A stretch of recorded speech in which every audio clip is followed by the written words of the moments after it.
அண்ணனும் தம்பியும்.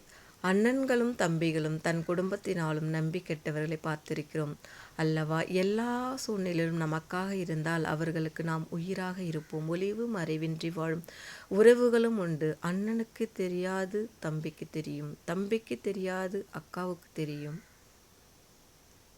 இந்த மாதிரி விஷயத்தில் அம்மாக்களும் உடந்தையாக மறைத்து ஒளித்து ஒளித்து வாழும் பல உறவுகளிடத்தில்தான் பிரிவினை அதிகமாக இருக்கும். எந்த ஒளிவும் மறைவின்றி வாழும் உறவுகளிடத்தில்தான் அன்பு நிலைத்து நிற்கும். தன் கணவனோடு கஷ்டத்தில் வாழ்ந்துவிட்டு அவளை அலட்சியப்படுத்துவது எந்த பெண்ணாலும் பார்த்து கொண்டிருக்க முடியாது.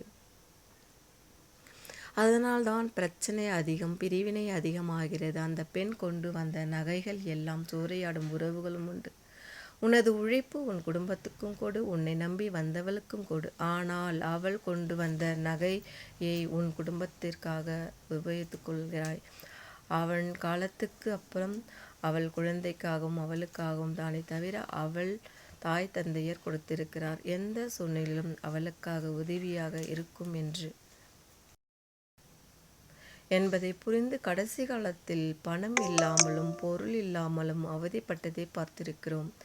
இப்போ இருவரும் சிறிய வயதில் உழைக்கும் திறனை வைத்துதான் உறவுகளை அரவணைக்கணுமே தவிர இருக்கும் நகையை எல்லாம் பிறருக்காக கொடுத்துவிட்டு அவதிப்படாதீர்கள்.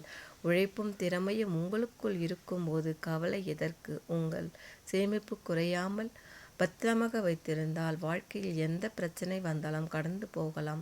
உழைத்து உறவுகளை அரவணைத்து வாழுங்கள். உழைக்கும் வயதில் உழைக்காமல் நகைகளும் பணத்தையும் அழித்துவிட்டு அழுது நிற்க தேவையில்லையே.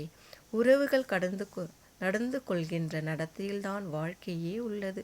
உன் வாழ்க்கையில் நீ பிறரால் நிலைகுலைந்து மனம் உடைந்து உட்காரும் நிலை வரும்போதுதான் நீ வருந்துவாய். அப்பொழுது நீ யோசித்து ஒரு பலனும் இல்லை.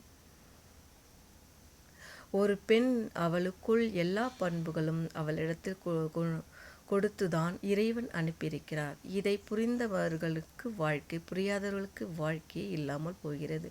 தம்பியாக இருந்தாலும் அவனுக்கு ஒரு மனைவி வரும் வரை உன்னோடு வருவான். பிறகு அவன் மனைவியோடு பயணிப்பான். உனக்காக அவன் வரவே மாட்டான் என்பதை எப்போது உணர்வாய்?